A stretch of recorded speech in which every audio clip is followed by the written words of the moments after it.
ॿिए पासे मूंखे ॿुधाईंदा हलूं त गमगुसार आर्ट्स एंड कल्चर काउंसिल पारां कराची में शाम कलंदर मल्हाई वई। इन हवाले सां रिपोर्ट करियो आहे आमिर सुप्रो।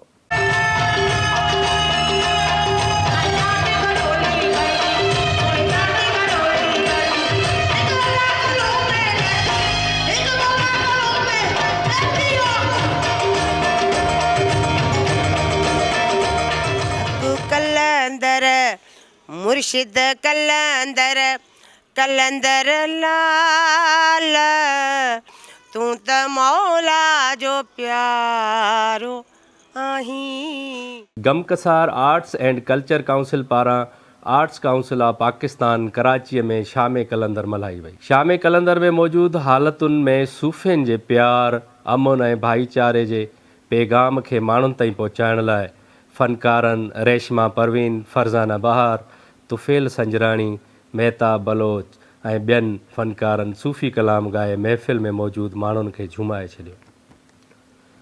प्रोग्राम जी शुरूआत कलंदर जे दरगाह जे फ़क़ीरनि रवायती धमाल सां कई।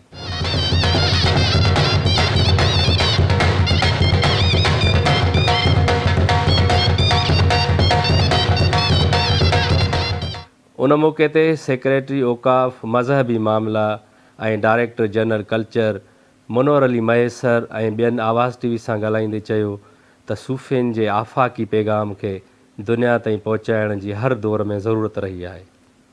नफ़रतुनि ऐं इंतिहा पसंदी खे ख़तमु करण जो वाहिद हल सूफ़ियुनि जे पैगाम खे आम करणु आहे। सूफ़ जो रूह जेको आहे विझे थो पियो, उहा कलंदर जी ज़ात ऐं कलंदर जी दरबार विझे थी पई जेका ऐं कलंदर जी धमाल जॾहिं ॿुधे थी पई त माण्हू जेका आहे न पंहिंजा सभु ॾुख सुख विसारे ऐं हिकु अहिड़ी मंज़िल ते वञी पहुचे थो पियो जिते ज़िंदगी जो सही लुत्फ़ वठी सघे थो पियो। जेका हज़रत सखीलाल शहबाज़ कलंदर सां मुंसलिक हिकिड़ी शाम आहे जेका हर ॾींहुं धमाल कोरट में वॼाई वेंदी आहे। शाम कलंदर जो कॉन्सेप्ट म्यूज़िक सां रिलेटेड भी आहे। पूरी दुनिया में शाम कलंदर्स मल्हाई वेंदियूं आहिनि। कराची में एॾी ज़बरदस्त क़िस्म जी शाम कलंदर मल्हाई वञे पई, पर मां सम्झां थो त इहो पहिरियों स्टेप आहे।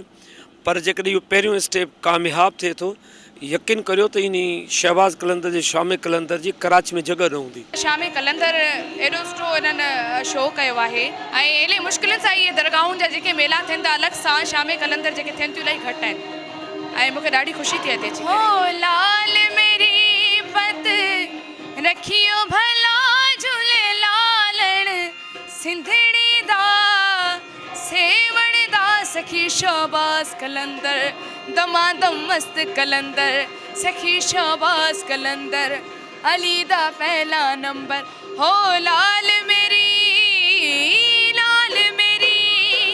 इंसान ज़ात जी मान ऐं मर्तबे खे वधाइण जे लाइ कोशिशूं करण में जेके जेके फैक्टर आहिनि उन में हिकिड़ो फैक्टर सूफ़ीज़म बि आहे।